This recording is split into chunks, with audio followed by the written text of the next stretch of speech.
Well, hello, ladies and weebs. So, we're ranking Japanese difficulty of the games that I have played on stream. Oh, also, shit, I forgot. I'm gonna post this up onto YouTube later, so YouTube face on, here we go. Hey, what's up, everybody? Today we're gonna be ranking the difficulty of Japanese games that I've played. Weebs. Fucking weebs. Shocking, Gaijin ranks Japanese videos. The results will shock you. This is a part 2, a sequel. And here's the criteria we came with last time. Maybe next time, or maybe this time before we start, we should review the criteria and say if there's anything that we should add to it. I feel pretty good about it, but I haven't really looked at it since last time. You said a made-up words, which we never really apply. We should go for archaisms. Yeah, I think I put that in, like, that was kind of a subset of vocab, but maybe we can specify it. Looking at Oberdin over here, obviously for jargon. Yeah, jargon, archaisms. Jargon. We'll throw that in. This is the previous list that we had, right? Yeah, we're gonna rank the hardness of these Japanese games. How hard are they? Here's the list. In S tier, we've got P4 and Yakuza. A tier, Final Fantasy 16, Yakuza Like a Dragon, Hades, and Soya Frontier. B is Final Fantasy 10 and Omori. C is 10-2. I forgot why we ranked this lower than that. The Resis, and then D was like Chrono Trigger, FF6, Pokemans, and then Duo's in its own category right at the bottom. Yeah, Yakuza, so good. Okay, let's start with Ace Attorney then, shall we? We're gonna get into this. Jump cut for the YouTube video.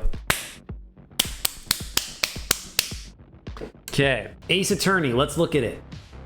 Difficulty, vocab. Okay, archaisms are, there actually are a couple archaisms, I guess.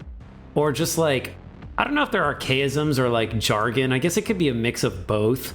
But just like, for example, the training that Mayo-chan refers to, like training under a waterfall, right?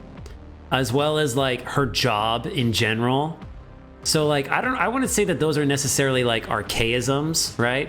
They may be considered archaisms, or they may fall just under jargon, I'm not sure. But there is a shit ton of jargon as far as all the legal stuff goes.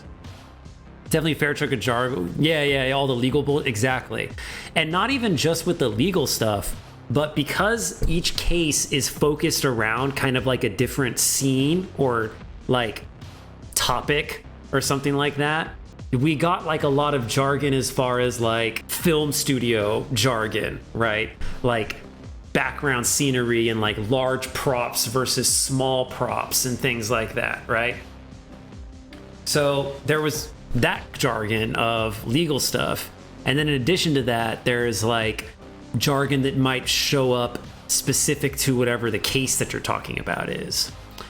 No jargon, know how to say testimony, preside, recess. Yeah, exactly, right? Or adjourn. Yeah. Those are all words that we looked up, right? Or we moobsed up. We mooblesed up. We moobsed to find them. Moobs, you're a verb now.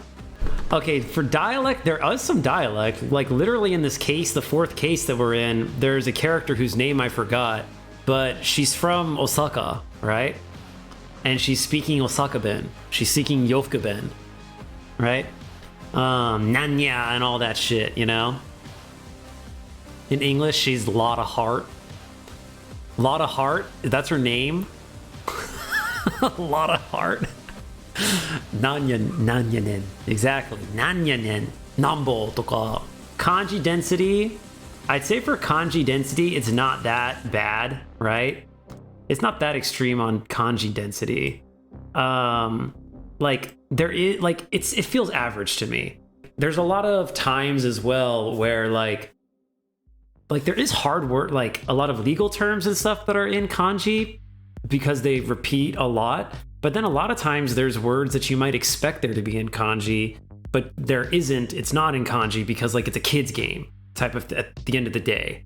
So like it kind of feels like it balances out pretty well to where like you've got some mix of jargon kanji density or kanji in there, but then there's also like a lot of not like, you know, not that much. So I feel like it's fairly average, you know. Dialogue density, on the other hand, the game's basically a visual novel, right? So on the dialogue density metric, it's pretty intense, pretty high. Furigana, there's not much of that. Made up words, basically none, right? I would say there's not that many made up words in this that we've encountered. Although there's a lot of katakana that's like weird English, or there's a lot of puns, right? And if you are a Japanese learner playing the game, then the puns might go over your head. So there's that. But then a lot of the times with some people's names, they've been very explicit about how their name is a pun, like Oba-chan, right? Like her name's Oba-chan, like Oba-chan. Sometimes they're very explicit about the punniness of the name, but other times they're not really. Dialogue audio doesn't exist. Length of the game, well, technically it's a trilogy that I'm playing, and I haven't even beat the first one. I feel like they're not that long though. I've just been playing it very intermittently. So I haven't really like done it too much, you know. What I say about English is if you're understanding humor in a good spot. Yeah, I would say I would agree to that.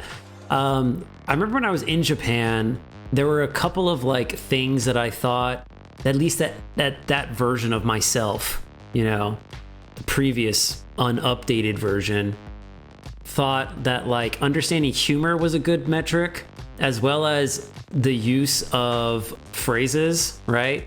Using like phrases and colloquialisms.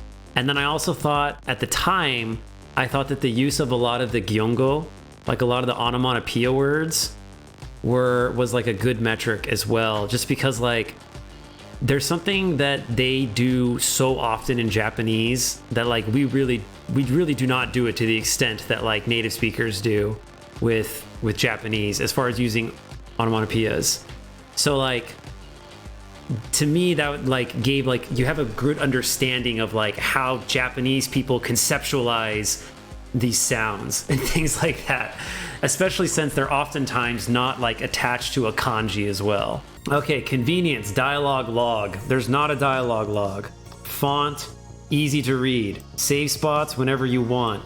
Pausability, mostly good, although sometimes the dialogue jumps ahead of you, which is a little annoying. But overall, it's fine.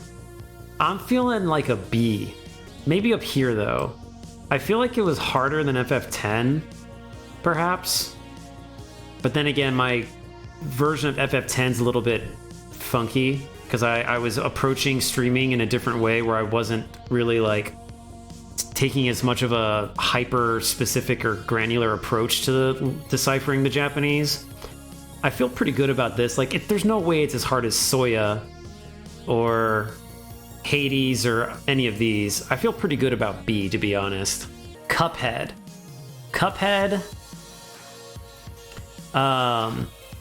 Vocab, archaisms, jargon. I mean, there's not even that much dialogue in this game. So like the thing with this one is that, and this is a really good point that like Tado-san brought up last time, was like he suggested the dialogue density mostly because like based upon like type of game that you're playing, right?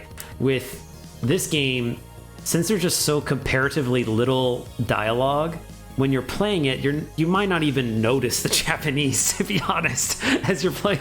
Like you will forget. You'll spend, I don't know, upwards of 10 hours trying to beat a dragon that you're not going to even remember that you're playing it in Japanese until you get back to like you finally beat it, and then you're like, oh shit, I forgot. Well, I was playing this in Japanese.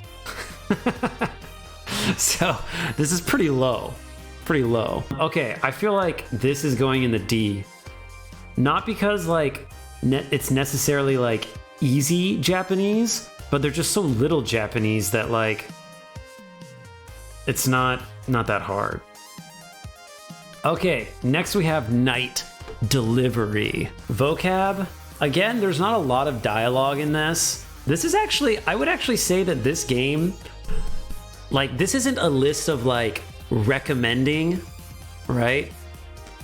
It's not like recommending games to anybody, but as an addendum to this, I would say that this is a game that I would recommend people to play if they're learning, like if they're more like intermediate level, and are interested in horror games, because there's not like a ton of dialogue in it, but I seem to remember thinking that the dialogue that was there was not only very approachable, but also very like easy for the most part, but like just enough of a challenge, just enough of a challenge to make it interesting. Again, archaisms, jargon, there's virtually none. No dialect problems or issues. Kanji density is very normal. Dialogue density, again, on the lower side. No furigana, not really made up words. No audio. Game is hella short. Convenience, perfectly convenient. Like, I think that a game like this is good, especially since, like, I think that as far as motivation goes, there's something to be said about finishing something that you've started, right? And getting that feeling of like, I completed this task, you know? So that's something that I would say is a big benefit to playing a game like this. I'm gonna put it in the C because I think that the kanji that is there, or actually no, it goes in the D. This is a D for sure. Also, I'm gonna rank Cuphead a little bit higher than these two, just because like I remembered the font in this game fucking sucks sometimes. Font in this game fucking sucks.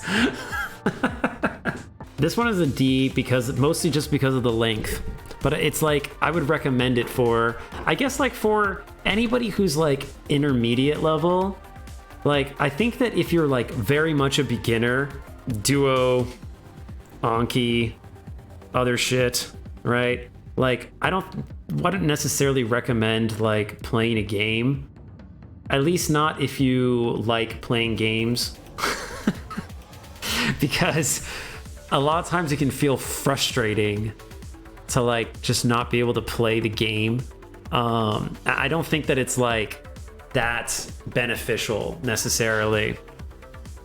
I think that there's probably other ways that's going to be like better. Or maybe there's games designed for beginners, but I think that once you start getting to a more intermediate level, like playing a game in this area as like an intro would be good. And a short one like this is a good one to go. Teleforum. If you have forgotten what this game is, I had forgotten about it too. It was substantially disappointing. As far as the game goes, there was like a little bit of creepiness to it, and that was pretty much it. So as far as game quality goes, there you go for it. It's longer than Night Delivery, right? The Japanese, I seem to remember, was pretty easy for the most part. It was harder than Night Delivery and harder than like some of the other games that we played. Dialect was not a problem. Not too much issues on that. Kanji density, pretty normal. Dialogue density, the whole game is pretty much just reading dialogue. So it's a short game, but there's a lot of dialogue packed in there, as opposed to something like Night Delivery, which is maybe a like relatively similar in length, although I think that it's a bit shorter still. But like, you're not always reading, you know? You're like moving, you're delivering shit, looking around, creepy apartments, that type of thing. Getting scared in elevators, that sort of stuff. Furigana, non-existent. Made up words, not really any of that. Dialogue, audio, does not exist. Short length, no dialogue log. Font was fine. Save spots, fine. Pausability, all fine on that. So as far as convenience, it checks most of the boxes there. I think it's D, probably.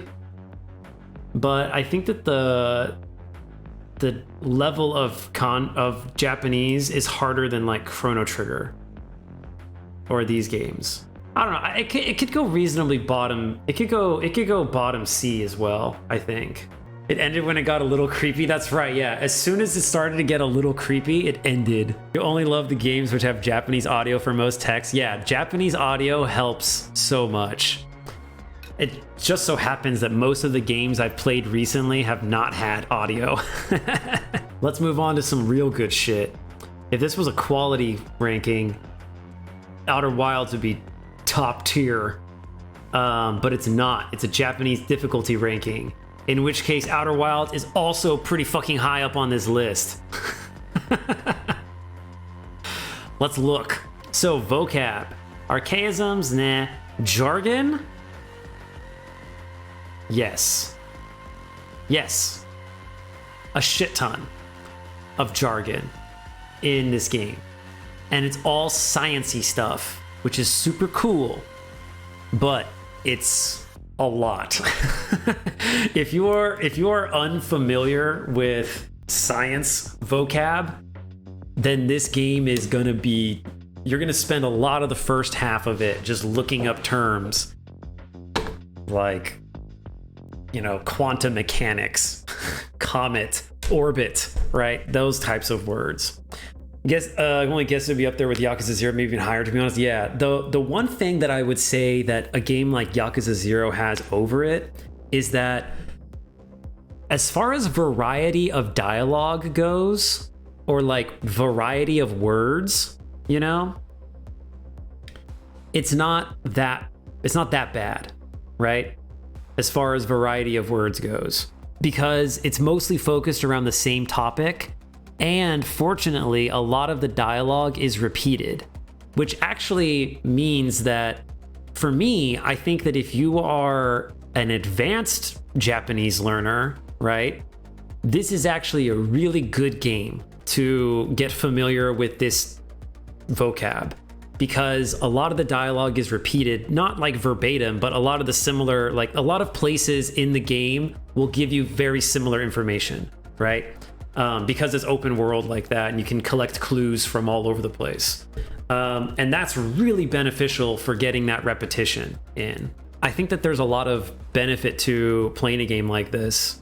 And if you're like, hey, I want to learn some science terminology, some space words, and I want to do it through a game, I'd actually would recommend this one.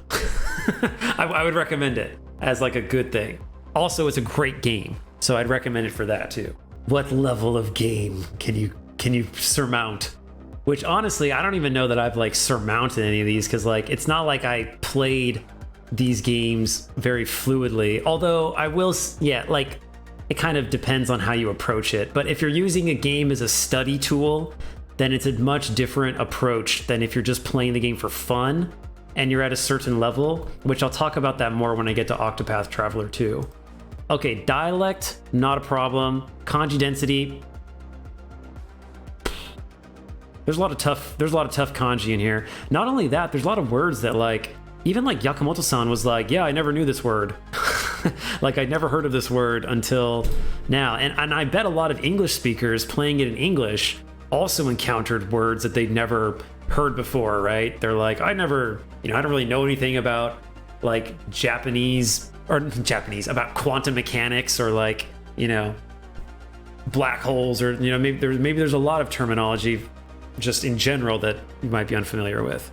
I mean, I played the game in Japanese, but I don't seem to remember having any issues with like any of the words once they were translated to English. Like I was familiar with the English terminology fine, but I could see a lot of people not being familiar with them. Length of the game, actually a really nice length, I would say. I think that like if you want a challenge, it's not like you're committing to like a fucking Persona or committing to like a Yakuza where you could potentially spend hours. And in Persona 4, you're forced to spend hours in this game just because the story itself is fucking so long, right? Yakuza 0 is way shorter if you just like want to play the game. Way shorter.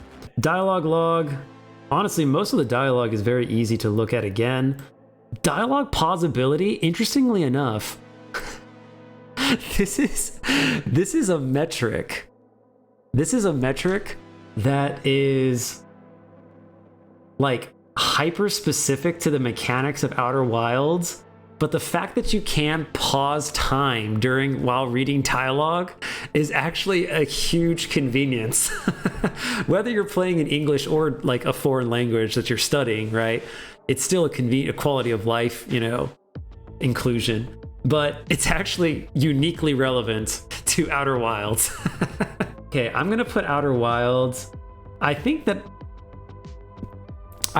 because of the reasons I listed about how repetitive a lot of the dialogue is, I think it's less than Yakuza 0. I think Yakuza 0's I'd rank as harder for like dialect reasons, variety of words reasons, especially like if you want to go really deep into Yakuza, you can go really, really deep, right? You can use this as like a study manual for like a year, right?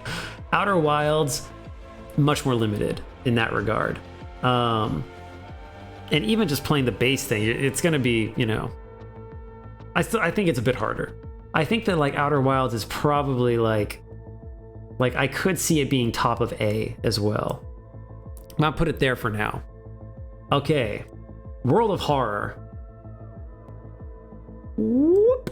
Now, I didn't play this game as much as the other ones, but there's a lot of fucking words in this game. A lot of fucking words in this game. Dialect. I won't even necessarily say that dialect is hard, but the way that this game is written is that it's written like a novel. It's written like a novel as opposed to written like a game with dialogue, right? That's like friendly to the reader. There's tons of like weird poetic ways of speaking and phrasing and things like that, and use of words that, unless you've read these things, it's gonna kick your ass. Like, this game will kick your ass. You know what's also gonna kick your ass? This right here. The font is going to kick your ass no matter how good you are, I think. Like, the font is gonna be a problem even if you're Japanese. It's gonna be fucking hard. Not worse than Omori. I feel like, okay, here's the thing. The font might be a little more standard, but the pixelated, like it seems way more pixelated, It's like so pixelated because of the old school format of it, right? That it just feels hard to decipher, for me at least. I feel like I could get used to Omori better than World of Horror. But maybe that's just because I'm being influenced by the fact that like there was so much else that was hella difficult about it. Seeing other unfamiliar, like hard kanji, for example, could very well influence my decision on this, as well as, recency bias and things like that. But this game is fucking hard. That's what you need to know about it. Not only is it hard, but there's a shit ton of kanji all over. The whole thing is dialogue. Nothing made up, but they might as well be with how tricky they are. Like fake words that nobody uses ever. Length of game. This might be the one metric that it's not like super shitty in, or not shitty, but difficult in, right? Is that like, it's because like there's repeated scenarios, right? So like, I don't know how long it'll take you to like run through all the possible combinations, and maybe that will like total out to like a pretty sizable game. But since it's a roguelike, you're bound to like encounter those pretty often, pretty frequently. It still is very much worthy of the S tier. I'm putting it ahead of this because I think the only thing that's more difficult about P4 than this game, that's like significantly more difficult, is the length. But I think that in all other categories, other than maybe variety of dialogue, like this game is just like way harder. It's just a totally different, like it's a totally different experience and different level when you start playing this one versus the others, because it's just like written like a novel,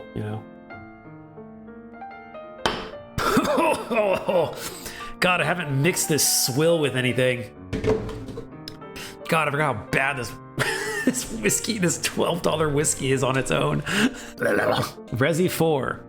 Now you might notice right here that I've got Resident Evil 2 Remake and 3 at a C, where they belong. This one's going higher. This one's this one's like mid B probably. I mean, I feel like I get stuck more on the dialogue on this game than Ace Attorney. Like, I'm clueless way more often in Resi 4 than I am in Ace Attorney. But because of the dialogue density, it's probably much lower. But like, where this game, Resident Evil 2 and 3, and it's the same in 4, there's a pretty stark dichotomy between whenever anybody is talking versus whenever you're reading something. So like whenever anybody's talking, it's like you will like no struggle at all. It's very easy, very basic, simple to understand everything. And then as soon as you start reading something, it's like the difficulty skyrockets. And like part of the difficulty here was like learning words like Kiseichu and stuff like that, right? Like parasite or virus, that type of thing. Like some sciencey words. And that was like tough and whatnot, right? But it's sort of like once you learn that word, it's not like the context of that word is not as difficult. But like this game, not only does it have a lot of sciencey stuff, a lot of the passages are written in like a biblical way, right? Where like, you know, if we're reading the Bible, it's the format is different. The way that things are phrased and structured, word usage, all that is different, you know? And this game is similar. A lot of the passages are like that. In addition to that, you also have the same sciencey stuff that was found in these games too. So in general, I just feel like this one is just harder, dialogue-wise. Jesus had some pretty chill vibes, this show. Anyway, let's carry on. Kansas. My wayward son. Octopath Traveler 2. Okay, y'all don't know anything about this because I've played it on my own time. And I will say this. Playing this game made me realize just how different it is when you're not trying to understand everything in the game. Like when you're not using it as a study tool versus like you're just trying to play it. I have been flying through this game in Japanese with like little difficulty because I'm not stopping for every word, right? I'm just like assuming the intent, right? And trying to get like the big picture of the story and narrative and things like that and what's going on. And it's been very smooth. It's been very smooth. What also helps though, that I think is like a big contributing factor to this, is this game has audio for a lot of it. There's a lot of audio in this game. And for me, I learned Japanese by speaking it with people and talking to people. So for me, listening to people, my listening skills are a lot higher than my reading ability. And so that I think is probably why I've found it to be a lot simpler and more straightforward than a lot of these other games. I mean, a lot of the times the words that I'm looking up on stream, not all the time, of course, but a lot of the times it's words that I already know. I just like don't know how to read them, right? Just having it spoken to me and being able to follow the conversation and things like that, right? And then like have subtitles essentially there. And like, even if there's kanji that I don't know how to read, like if I know the meaning of them, like I'm like, oh yeah, I see what's going on, right? Like I get it. That is something that's like really beneficial. And that's also a huge contributor to the dialogue audio. I mentioned this before, but like having spent the past like 6 months, because like of the games that I've ranked here today, literally there's only 2 that have Japanese audio. and it's Octopath Traveler and Resident Evil 4. Like, those are the only two that have that. And it's crazy to me, at least for me, how much that just significantly reduces the difficulty of getting through the game. And it seems to be the same with Snowy. Like, Snowy mentioned that as well. Now, there is a ton of dialogue that doesn't have audio accompanying it, but since I'm playing it casually, I've been treating it like I would treat it in a normal game, but I'm playing in English, which is, I don't read that shit most of the time, you know? Like, you see like some like, you know, you pick up like a book in the library in a video game and it's got like the whole history of some nation or something. I don't fucking care. I'm not reading that, right? Even if I was playing the game in English, I wouldn't read it. So I'm definitely not reading it in Japanese. So, you know, there's that too. Load up Final Fantasy Tactics in Japanese, brain started screaming after about 5 sentences. Well, also like Japanese or Final Fantasy Tactics, I'd imagine, I haven't played it in Japanese, but I'd imagine it'd be pretty hard. Just because that's a grown-up game, you know, with a very grown-up plot line. So I can see that being really difficult. Helps a lot. That's why you watch native speakers play text-heavy games. Yeah, definitely. Yeah, for sure. No audio and difficult text. Yeah, most of the games here have been no audio and difficult text. Anyway, what were we talking about? Octopath Traveler 2. Okay, the game is quite long. I feel like this goes probably in the A category because I do think that like there's a lot of dialogue. There's a lot of dialogue and there's a surprising amount of variety of dialogue. Also, one thing that was pretty cool about this is that my knowledge of biblical whores came in really, or biblical prostitutes came in handy because it's one of the few games that I've ever seen use the word shofu. Which is how they call like a harlot in the Bible. And so, you know, that it gets points for that because, you know, I felt very good when I saw the word shofu and I was like, oh shit, shofu. I know this word.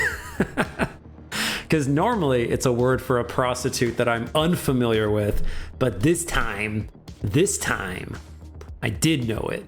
Either I'm unfamiliar with the word or it's a part of a word that I already know, but it's an unfamiliar definition.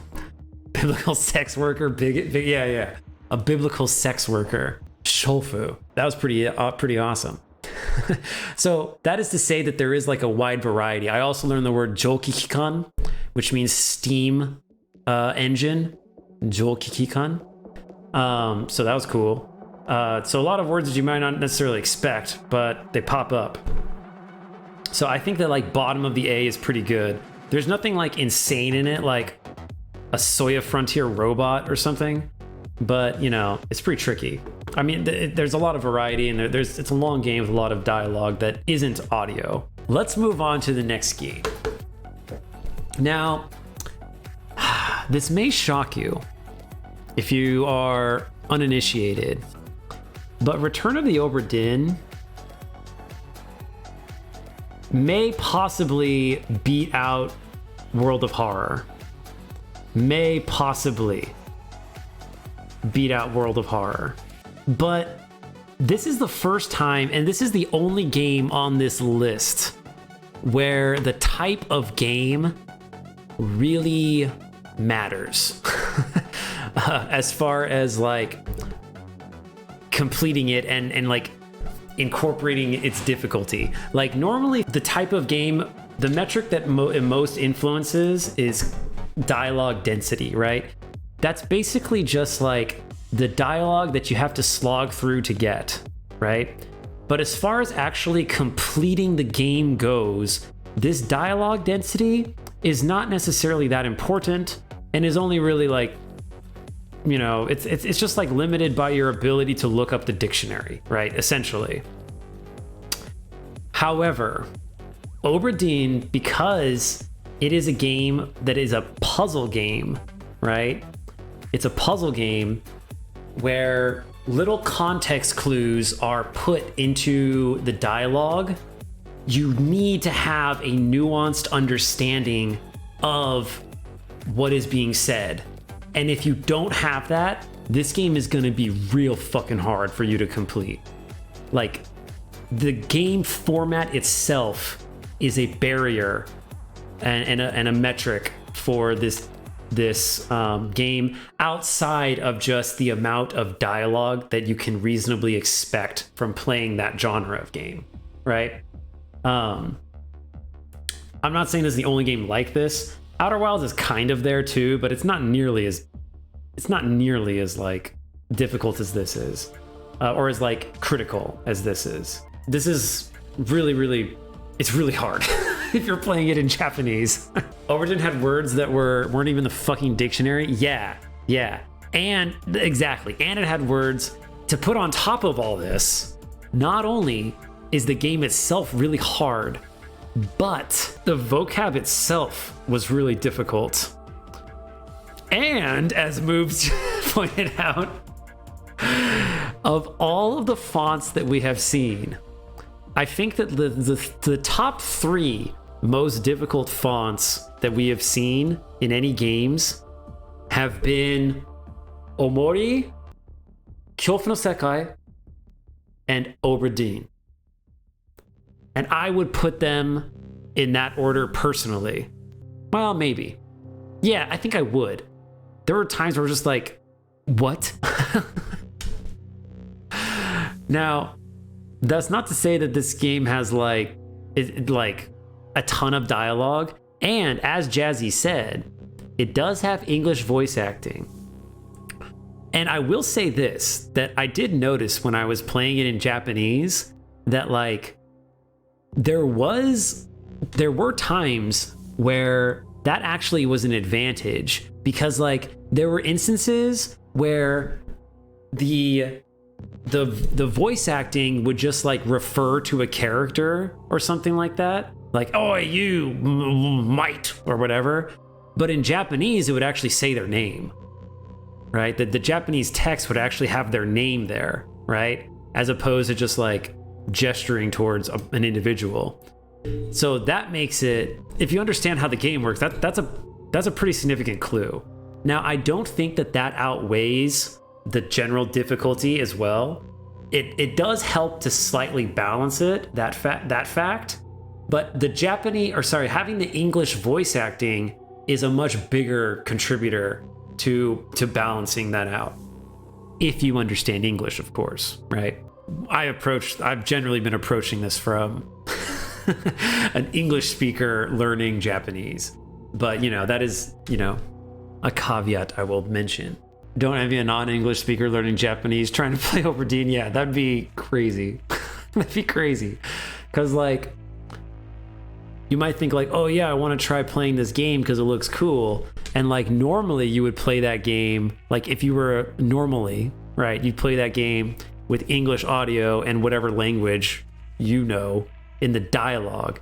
But if the dialogue is not in the language and the audio isn't, and it's also in a foreign language, and also the逆にもそうだね, playing this game also to try to learn English if you're a Japanese speaker would be insanely hard, because there's a huge variety of accents that will fuck you up 100%. Now, obviously you can read the things, right? But being able to pick out the accents is useful unless you're that Polish dude, right? In which case it was not helpful. But it's pretty, it's pretty useful. Anyway, this is my list. Okay. Okay, I have a question for you, chat. For those of you that were around for this, at least, for both of these things. What do you think about who should top our list? Do you think it should be Oberdin, or Kyofu no Sekai? I know that it has to be one of these two, right? Like, there's no way that it's not going to be one of these two, I think, as far as difficulty goes.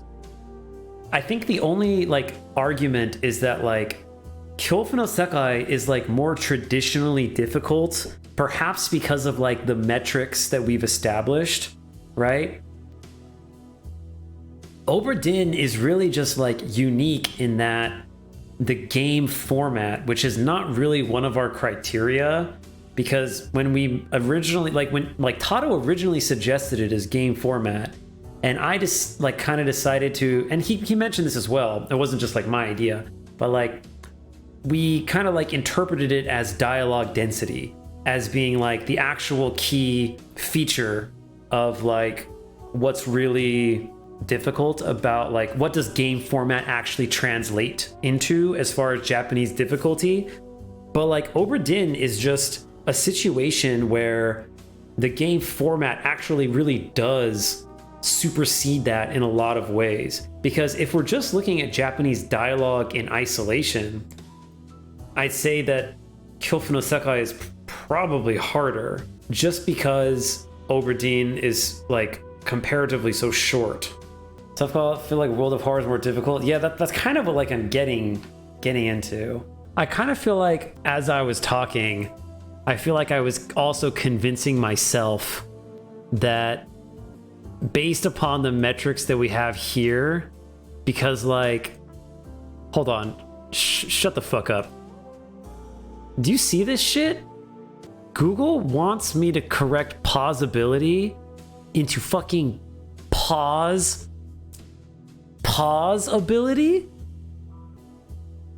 Fucking millennials, man. That's criminal. That is criminal.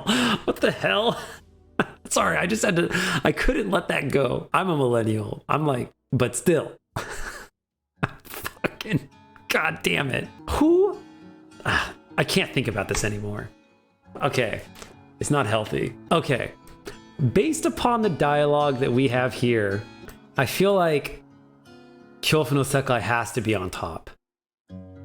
Because like Oberdin, it is hard. I think it would still be, even if nothing else, just because of how the font and how tricky a lot of the words are and how hyper specific they are, it would probably be like high A, low S, even putting aside the game format. I am going to say that the game format bumps it up to second place, but really it's almost just like a unique experience. If you are going to try to like approach it, it's like a language learning tool. If you are advanced enough to where like you could play through Oberdin, it's not necessarily going to be like a language learning thing for you. Or like you're gonna learn a bunch of words that like are hyper specific that you're never gonna use. So, but I feel like as far as actually, like, again, this isn't a recommendation list, but as far as actually learning something and using a game as a tool to learn, I would say that Kyofu no Sekai is better, because at least that will get you familiar with like shosetsu format, right? And become more familiar with that style of like reading novels and things like that. Obviously that doesn't like, you know, that's not necessarily a metric, that's an addendum part of it. But I will say that like Kyofu no Sekai is probably harder, and the fonts are comparatively difficult to read and bullshit. Say whether Oberdin being very hard for 4 streams is worth more than Yakuza being very hard for 35 streams. Yeah, like that's why I would say that it was probably like, if I were to put aside the game format, I'd probably rank it lower. And a lot of that has to do with the length of the game not being very long. And okay, here's another thing that I'm thinking of now. If this game takes you a long time to beat, it's probably not just because of the Japanese, right? Now hold on. Like, if this game takes you, I'm not necessarily implying, but I'm just saying that like there's a lot of this game that's going to be difficult because of language barriers, but also the format of this game is also gonna be difficult for you, just because like a lot of it is just observation, right? And trying to piece together and logic your way through stuff, you know? However, that said, It was like night and day when I switched from Japanese to English when playing this game. I was just like, oh shit. So much more makes sense now. Now that I've swapped back to English. It was remarkable. Remarkable. I don't know, maybe this is appropriate. Okay, I will say this though. If you're gonna commit to Oberdin, it's not the same as committing to like P4. Right? This is like a 100-meter dash versus a marathon, right? 100-meter dash, it's gonna be hard. You're exerting everything. You're using your moves as like as hard as you possibly can and like as frequently as possible. But like it's gonna be over soon, right? Whereas this game is gonna be difficult for a very long, like it's such a time commitment, right? And it's not nearly as hard. You can't just jump into this and be like, yeah, I'm just gonna play this for a bit or whatever.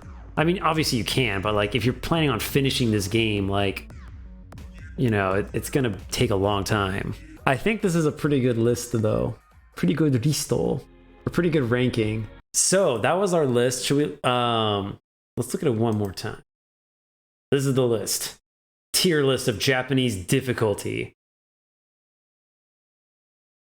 Nice.